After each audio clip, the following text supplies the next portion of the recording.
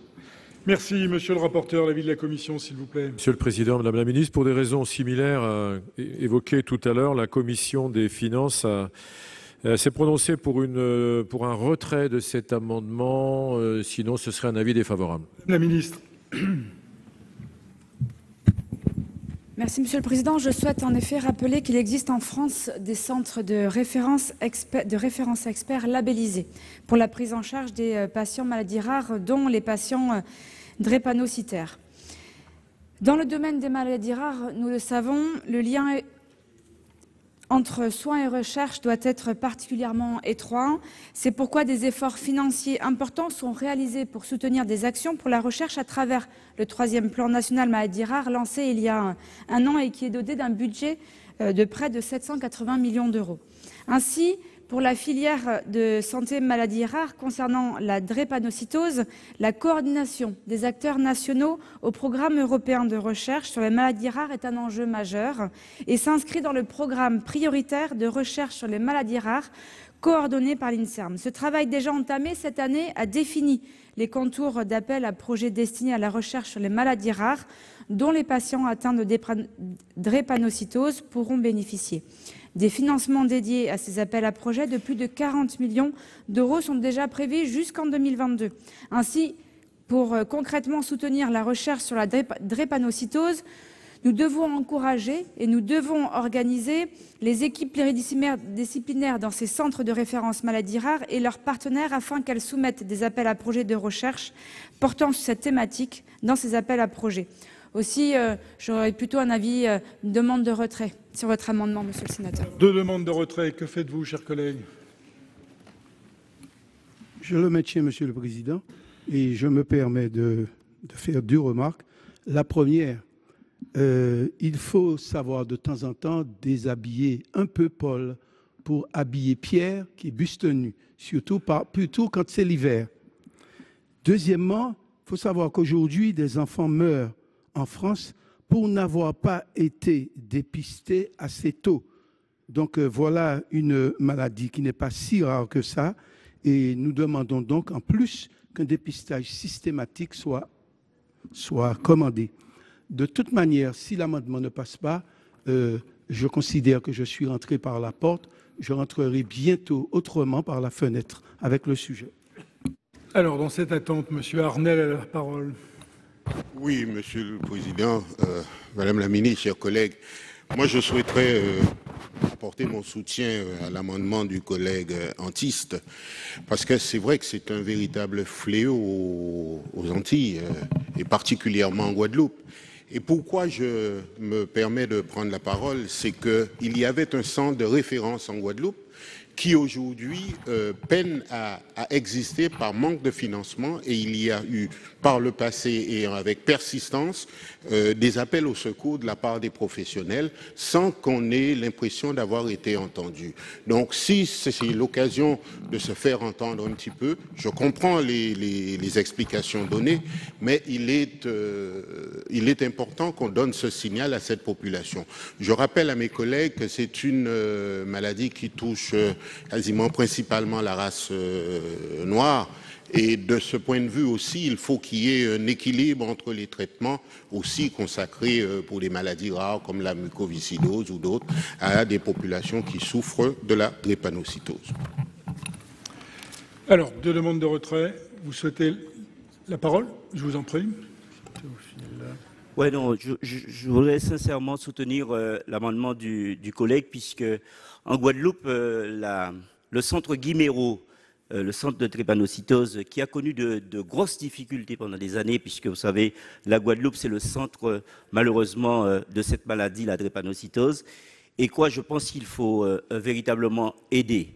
Et d'autant plus que le CHU de Pointe-à-Pitre, il y a peut-être 3 ans, vient d'intégrer, par force avec les financements de la région Guadeloupe, qui aide et le département, le centre de drépanocytose, eh bien, à intégrer en tant que service déconcentré du CHU pour pouvoir maintenir justement ces soins-là. Je crois que de par le monde, on connaît cette maladie qui fait des ravages.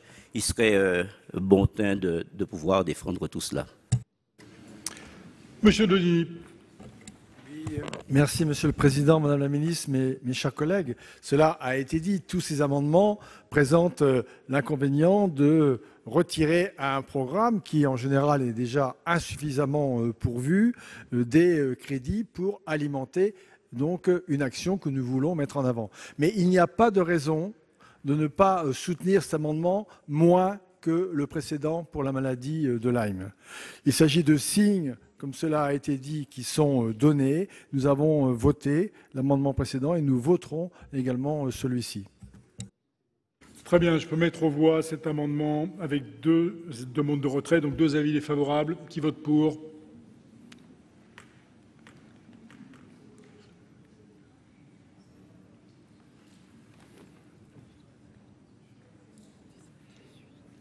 Qui vote contre? Il est adopté. 2 amendements identiques faisant l'objet d'une discussion commune. Le 452 tombe. Le 469 rectifié, qui va le défendre pour le groupe Les Républicains? Enfin, les signataires. Madame de Roche.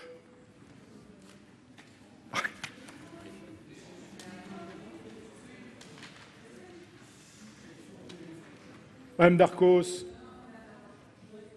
Monsieur Savary, finalement. Je suis co-signataire, je crois, que cet amendement qui porte sur le fonds d'indemnisation pour les victimes des produits phytosanitaires. Jusqu'à présent, il y avait un article dans le PLFSS qui a permis justement et qui permettra demain d'abonder ce fonds, mais simplement nous pensons que l'État a un rôle à jouer également dans cette affaire-là. Et il n'y avait pas de participation prévue de l'État. C'est la raison pour laquelle nous avons essayé de réfléchir à trouver par le biais du PLF un passage pour faire en sorte que l'État s'engage également à abonder le fonds. C'est en tout cas le sens de cet amendement. Quel est l'avis de la Commission, monsieur le rapporteur? La Commission demande, Monsieur le Président, Madame la Ministre, l'avis du Gouvernement. L'avis du Gouvernement, Madame la Ministre. Monsieur le Président, Mesdames et Messieurs les sénateurs, vous évoquez en effet le fonds d'indemnisation des victimes de pesticides qui fait l'objet, comme vous l'avez rappelé, d'un article dans le PLFSS.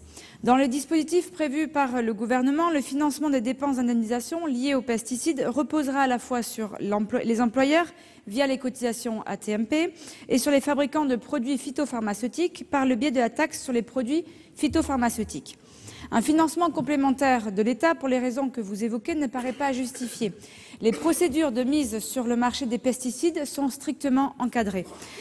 Un dispositif de pharmacovigilance piloté par l'ANSES a été mis en place dès 2014 pour surveiller les éventuels effets indésirables et le gouvernement a mis en place aussi des actions visant à réduire l'utilisation des pesticides à hauteur de 25% d'ici 2020, à hauteur de 50% d'ici 2025. Enfin, des mesures de protection des publics sensibles ont été adoptées et les sources de financement prévues par le gouvernement apparaissent suffisantes pour couvrir les besoins du fonds. Donc, ce sera un avis défavorable. Avis défavorable. Monsieur Jomier. Monsieur le Président, Madame la Ministre, chers collègues, on aura tout entendu dans cet hémicycle depuis que nous avons adopté le projet de création d'un fonds d'indemnisation des victimes des pesticides. Tout entendu de la part de l'État. Parce que je voudrais quand même rappeler, vous l'avez souligné, Madame la Ministre, que c'est l'État qui autorise la mise sur le marché de ces substances. Et que le rapport de vos 3 inspections, d'ailleurs, préconise un fonctionnement tripartite, dont une part de financement, un financement tripartite, dont une part de l'État. Et c'est le cas dans les autres fonds, d'ailleurs, donc ça n'a rien d'extraordinaire. Ce qui serait extraordinaire du droit commun, et j'allais dire presque de la morale publique, c'est que l'État s'exonère de toute participation et fasse reposer uniquement sur les autres parties le financement de ce fonds. Alors vous dites que les ressources sont suffisantes. Ben, c'est sûr que vu les limitations que vous avez posées dans le texte que vous avez fait adopter à l'Assemblée nationale au fond, et on en débattra demain lors de l'examen du PLFSS, les recettes, elles risquent potentiellement d'être suffisantes. Sauf que vous ne maîtrisez pas totalement ce que seront les réparations. Et donc, moi, je trouve qu'à la fois pour ces raisons de principe et pour des raisons très pratiques de nécessité de financement du fonds, il est nécessaire que l'État apporte une contribution. Elle est symbolique, quasiment, dans ce qui est proposé, mais nous voterons cet amendement. Madame Babert, vous avez la parole. Merci, Monsieur le Président, Madame la Ministre, mes chers collègues. Oui, je rappellerai juste à mes collègues de la Commission des Affaires sociales qu'en commission pour l'examen du projet de loi de financement de la sécurité sociale, donc en deuxième lecture, nous avons voté un amendement de notre rapporteur général à l'article 46 qui va dans le sens, parce que nous partageons bien évidemment le souhait d'ancrer le principe d'une indemnisation des victimes des pesticides, voilà, et qu'il faut une participation de l'État. Donc nous avons voté en commission, pas plus tard qu'il y a 2 jours, un amendement qui sera discuté demain dans cet hémicycle. Voilà. Donc, en tout cas, il faut une participation de l'État pour indemniser les victimes de pesticides. Monsieur Savary. Vous voyez que les grands esprits se retrouvent. Ça montre bien qu'au niveau des différentes commissions, puisqu'il y a des co-signataires qui viennent de l'ensemble des bancs et des commissions différentes de cet hémicycle, vous voyez bien, Madame la Ministre, qu'il y a un véritable problème. Alors l'abondement, en plus, là, il est quand même modeste. Alors que ce soit sur cette ligne-là ou sur une autre ligne, il est important, véritablement, qu'il y ait une prise de conscience. L'État a aussi ses responsabilités, quand même, il a un certain nombre de services. Le service d'entretien des routes n'a-t-il pas utilisé un certain nombre de produits phytosanitaires ou autres qui, aujourd'hui, se révèlent dramatiques pour l'environnement? La SNCF également a utilisé largement ces produits et il faut bien que si des agents ont été victimes des effets secondaires de ces molécules, ils soient également protégés. Donc il y a besoin d'une solidarité nationale à travers ce fonds-là qui ne touche pas que les agriculteurs, qui ne touche pas que celles et ceux qui font, ou en tout cas que les entreprises qui font des produits pharmaceutiques. D'ailleurs, le terme de pesticide par rapport à d'autres termes est un terme tout à fait péjoratif qui a une connotation dans l'esprit des gens qui parfois est malvenu, ce qui contribue également à l'agribashing. Donc il faudra à la fois faire des efforts dans la sémantique, mais également des efforts dans le financement. Donc J'aime mieux tenir que courir et je maintiendrai cet amendement. Madame la ministre. Oui, quelques précisions. En effet, ce fonds est différent des autres fonds à plusieurs titres. Quand on parle de fonds d'indemnisation de l'amiante, il y a un financement de l'État parce que ce sont des victimes environnementales. Quand on prend le fonds par rapport aux phytos et aux pesticides, ce sont des fonds qui sont notamment pour les victimes qui sont des professionnels. Les agriculteurs sont des professionnels. C'est pour ça qu'on passe par un financement de la branche AT-MP. Et quand on parle de solidarité nationale, il s'agit bien aussi de la prise en charge au titre de la branche AT-MP. Monsieur le rapporteur, vous souhaitez la parole? Oui, merci, Monsieur le Président. La Commission des finances avait demandé l'avis du gouvernement pour savoir si le gouvernement voulait s'engager à cofinancer. Visiblement, le gouvernement nous dit qu'il y a assez d'argent et qu'il ne cofinancera pas. Du coup, dans la logique exprimée par le docteur Savary, il me semble que la Commission des finances ne m'en voudrait pas si je m'associais à cet amendement et que nous le soutenions. Ce serait peut-être une opportunité pour la Commission des finances cet après-midi d'être associé à une victoire programmée. Madame Taillé-Polian, pardon. Oui, je crois qu'il faut effectivement saluer le travail de M. Tissot et de M. Duplomb qui ont déposé ensemble, chacun de leur côté, cet amendement commun, parce que vraiment c'est une préoccupation que nous partageons, que ce fonds puisse être abondé et que l'État prenne ses responsabilités. Enfin, Madame la Ministre, je ne comprends pas. Les victimes de l'amiante sont majoritairement des victimes qui ont contracté les maladies liées à l'amiante dans le cadre professionnel et dans de multiples cadres professionnels. Donc je ne comprends pas du tout votre argument. Merci. Je peux mettre aux voix l'amendement. Donc, un avis défavorable du gouvernement. Qui vote pour?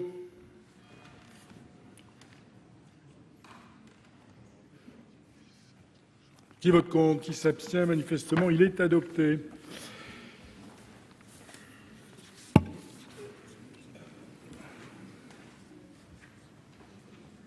Très bien. J'ai un peu de mal. Les crédits de la mission. Je les mets aux voix. Qui vote pour?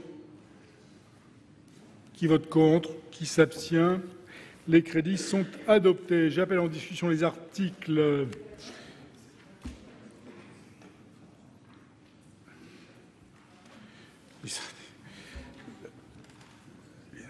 Dites-moi, c'est du charabia, ça. Alors, on en vient. Oui. On vient à la discussion des articles et l'amendement portant articles additionnels qui sont rattachés pour leur examen au crédit de la mission santé figurant à l'état B. Article 78, duo DCS, le 419. Monsieur Jomier. Merci, Monsieur le Président. Je ne vais pas reprendre, on ne va pas reprendre le débat sur l'AME, on l'a eu. Je voulais juste souligner que dans les restrictions que le gouvernement souhaite porter à l'AME et qu'il mêle à des restrictions sur l'accès à la PUMA, et ce que nous trouvons déjà inopérant et est un mauvais message envoyé. Je rappelle que les personnes qui ont accès à la PUMA, les demandeurs d'asile, sont en situation régulière sur le territoire. Et l'instauration de délais de carence, et c'est le point que je voulais ajouter au débat, on en comprend la logique, mais elle ne correspond pas à ce qu'est la situation réelle. Le droit formel, c'est qu'actuellement, il y a un délai de carence de 3 mois pour les demandeurs d'AME, il faut 3 mois de résidence sur le territoire, et il n'y en a pas pour les personnes qui sont demandeurs de la PUMA.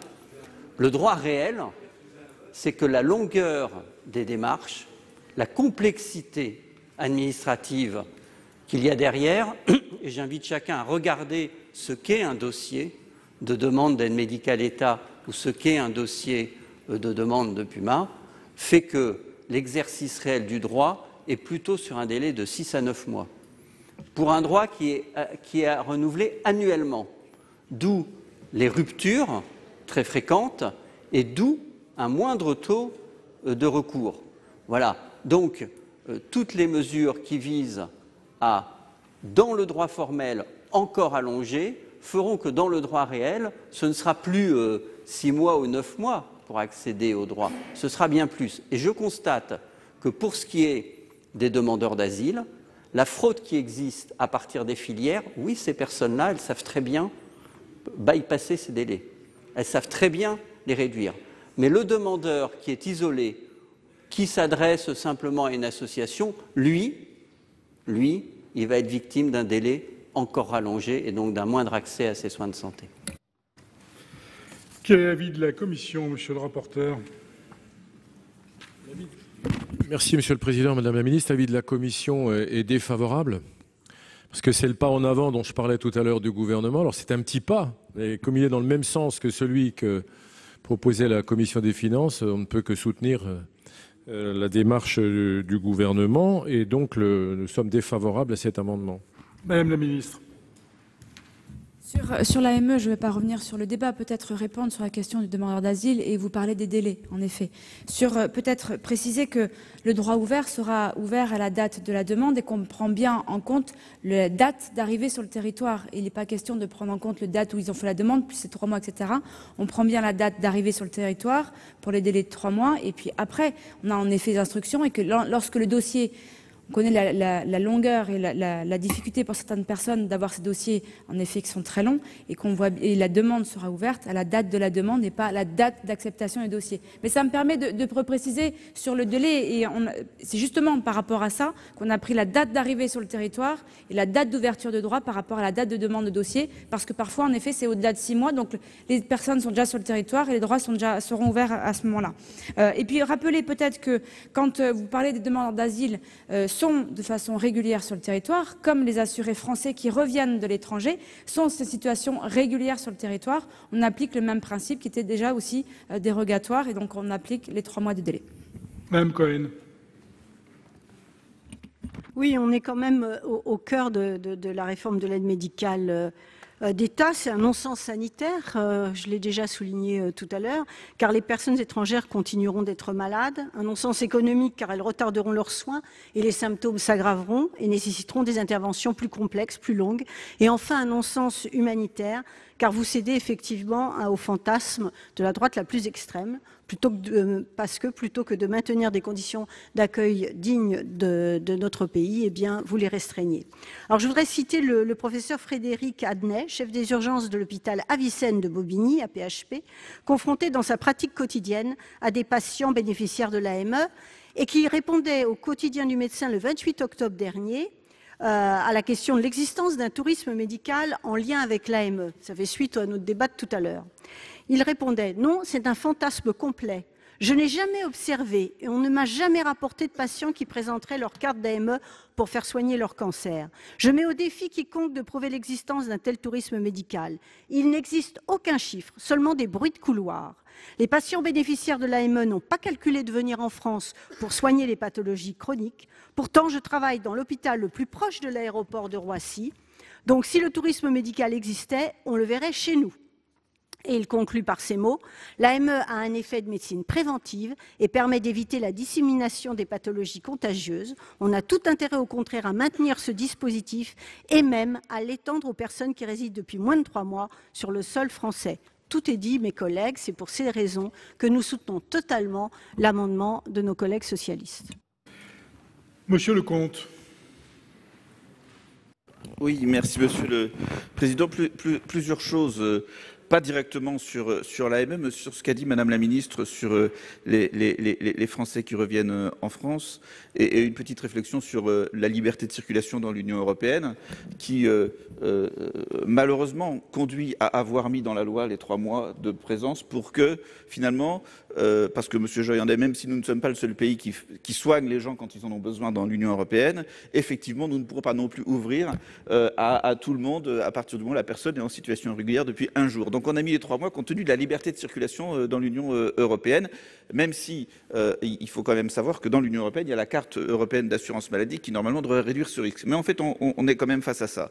Toutefois, deux sujets, 2 questions. La première, c'est par rapport aux demandeurs d'asile qui, compte tenu de nos engagements conventionnels, bénéficiaient d'une dérogation jusqu'à présent pour avoir droit à la PUMA dès leur enregistrement. À partir du moment où ils rentrent dans le droit commun, alors que nous avons des engagements qui nous disent, qui précisent que nous devons faire en sorte d'assurer des soins aux personnes qui nous demandent l'asile. Comment pouvons-nous conjuguer cela? Vous l'avez tout à l'heure un peu indiqué, Madame la ministre de la Santé et des Solidarités a répondu à notre collègue Gilbert-Luc Devinaz il y a quelques semaines sur ce sujet, avec tout un panel de soins qui seraient néanmoins pris en charge. Mais où est le budget pour ça? Quel est le budget qui va prendre ça en charge? Si ce n'est plus la PUMA, qui va payer? Qui va payer? Qu'est-ce que c'est que ce nouveau système? Est-ce qu'on peut avoir des précisions? Et la deuxième chose que je voudrais indiquer, c'est qu'effectivement, votre gouvernement, Madame la Ministre, pour les Français qui reviennent en France, a cette année et l'année dernière pris 2 dispositions qui effectivement vont dans le même sens. La première, en supprimant la possibilité pour un pensionné français qui rentre en France pour une courte période d'avoir droit à l'assurance maladie et à sa carte vitale s'il n'avait pas cotisé 15 ans. Ça, c'est votre gouvernement l'année dernière. Et cette année, mesure de même ordre, les conjoints d'un pensionné français qui ont donc une retraite, mais le conjoint ne l'a pas, au 1er janvier 2020, le conjoint n'aura plus la possibilité d'avoir sa carte vitale et d'utiliser. Donc, ce que vous faites pour les étrangers, vous le faites aussi pour la France. Et il y a en plus dans cette dernière disposition quelque chose de profondément sexiste, dans la mesure où souvent ce sont des femmes qui sont des conjoints de pensionnés, compte tenu des classes d'âge visées, et qu'au 1er janvier 2020, nous aurons énormément de difficultés avec cela. Mais Madame la Ministre, franchement, vous exagérez, Monsieur Lecomte.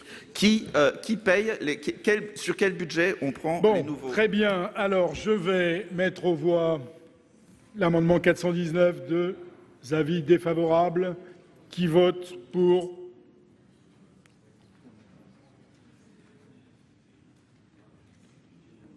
Qui vote contre? Il n'est pas adopté. Le 37 de la Commission des finances, Monsieur le rapporteur. Oui, on est sur, Monsieur le Président, merci Madame la Ministre, on est sur le 237, c'est ça, hein. Je crois qu'on peut considérer qu'il a été défendu, que le débat a eu lieu. Madame la Ministre, l'avis du Gouvernement. Défavorable. Pas d'explication de vote. Alors, on a une demande de scrutin public du groupe CRCE.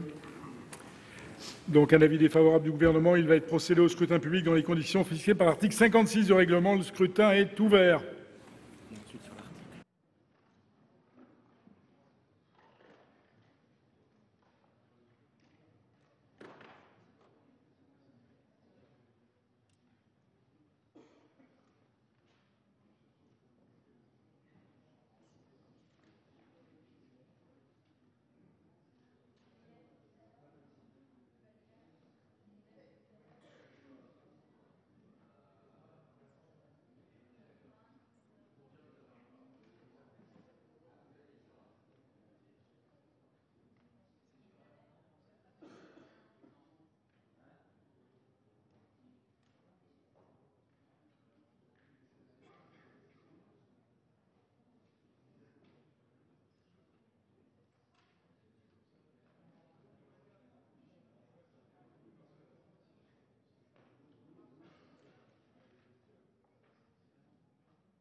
Voilà, plus personne ne demande à voter. Si. C'est bon, Monsieur Capu? Oui. Le scrutin est clos et j'invite les secrétaires à constater les résultats.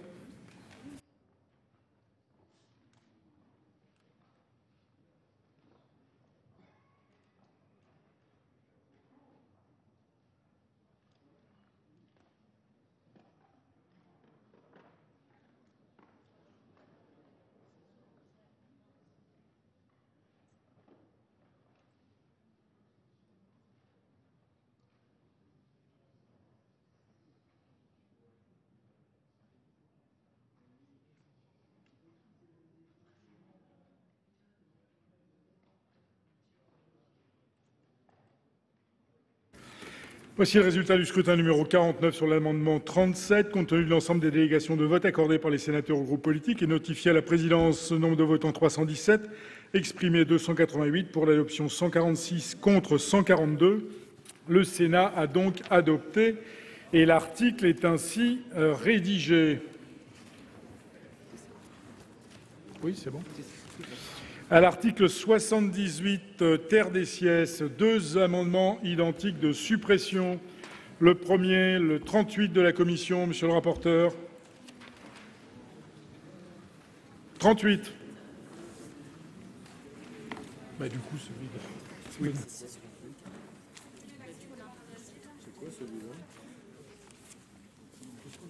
Alors, monsieur le rapporteur, l'amendement 38, amendement de suppression de l'article.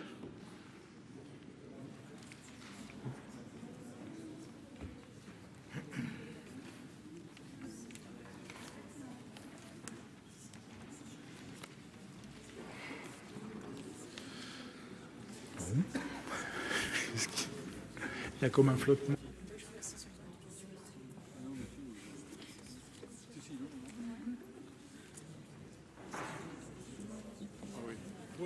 Ah oui, excusez-moi, monsieur. Je suis désolé, monsieur le président. Bon, donc c'est un amendement qui est destiné à supprimer l'article qui opère le transfert financier entre la CNAM. J'ai pas très bien suivi celui-là, excusez-moi. Enfin, comme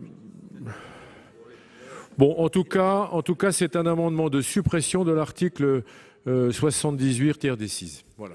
On est d'accord là-dessus. Alors, monsieur Jomier, qui a le même, va peut-être choisir de le défendre. Vous avez bien noté, monsieur le président, que j'ai effectivement le même amendement que le rapporteur qui est de supprimer l'article, mais pas tout à fait pour les mêmes raisons. Vous en doutez bien. Non, encore une fois, bon, je ne vais pas être long, mais le gouvernement, cette confusion entre les étrangers en situation irrégulière et les personnes qui sont en situation régulière n'est pas bonne, n'est pas souhaitable, et c'est la raison de fond pour laquelle je propose la suppression de cet article. Voilà. Madame la ministre, l'avis du gouvernement, s'il vous plaît. Permettez-moi de réexpliquer la nature de vos amendements qui étaient en fait de supprimer l'accès des demandeurs d'asile majeurs aux soins urgents. Sur votre amendement, pareil, l'article en fait est favorable à l'éligibilité des demandeurs d'asile aux soins urgents pendant les 3 premiers mois de la résidence. Cela a été pris en compte dans les crédits et donc de fait ça reviendrait à dire que vous avez un délai de 3 mois et puis pendant ces 3 mois vous n'avez même plus le droit aux soins d'urgence. Donc un avis défavorable. Alors, un avis défavorable du gouvernement, monsieur Jomier. Madame la ministre, je ne vous ferai pas l'injure que vous n'ayez pas compris que cet amendement se lie en cohérence avec les précédents. Nous ne souhaitons pas l'instauration de ce délai de carence, donc il n'y a pas de raison de dispenser du délai de carence qui que ce soit. Voilà, donc donnez-nous acte de la cohérence de notre position qui aboutit à cet amendement, qui n'est pas du tout une volonté d'atteinte au droit aux soins de ces personnes. Je mets aux voix les deux amendements. Madame Cohen, je vous en prie. Oui, moi je voulais expliquer notre vote. Je crois qu'il faut garder raison dans ce débat. Je voudrais redonner quelques chiffres. Seulement 51% des migrants sans papier éligibles à l'aide médicale d'État la demandent. Parce que, on l'a dit, les démarches sont trop compliquées, l'ignorance de l'existence même de ce dispositif pèse sur ces personnes. C'est le résultat d'une étude qui a été réalisée par l'Institut de recherche et documentation en économie de la santé et l'Université de Bordeaux et qui permet pour la première fois de finalement mieux dessiner le profil des bénéficiaires de l'AME. Donc, en réalité, seul un migrant en situation irrégulière sur 2, pourtant éligible à l'aide médicale d'État, il y a recours. Même après 5 années ou plus de résidence en France, 35% n'ont pas l'AME, relève l'étude, selon laquelle seuls 51% des personnes qui sont éligibles en bénéficient, comme je viens de le dire. Dans l'ensemble, si le non-recours à l'AME reste fréquent, c'est que 33% déclarent n'avoir jamais entendu parler de ce dispositif et 41% ont abandonné les démarches qui sont trop compliquées. On l'a déjà dit dans le débat, mais je m'appuie sur cette étude. Je sais que plusieurs de mes collègues sont friands de statistiques. Eh bien, en voilà. Finalement, donc, toutes les complexités administratives qui ont été mises en place par les gouvernements successifs conduisent effectivement à ce que de nombreuses personnes ne puissent se soigner. Et donc, pour notre part, nous pouvons approuver ce genre de mesures. Donc, il me paraît vraiment extrêmement important de faire en sorte que nous votions ensemble l'amendement qui a été soumis. Voilà, donc je mets aux voix ces deux amendements identiques de suppression. Qui vote pour ? Amendement de la Commission. Qui vote pour ? Et de M. Jomier. Qui vote contre ? C'est le même qui s'abstient. Non, mais on les met aux voix ensemble. Qui s'abstient ? Ils sont adoptés. Et donc l'article 78 ter des sièges est supprimé. Le Sénat a donc adopté les crédits de la mission santé du budget 2020. Les sénateurs ont réorienté l'argent économisé par la restriction de l'aide médicale d'État, un argent qui sert maintenant à financer les politiques de lutte contre les maladies chroniques. Les sénateurs ont aussi prévu que l'État participe au financement du fonds d'indemnisation des victimes des pesticides. C'est la fin de cette émission. Merci de l'avoir suivi. Vous pouvez revoir tous nos programmes sur notre site internet publicsénat.fr. Très bonne journée et très bonne semaine sur Public Sénat.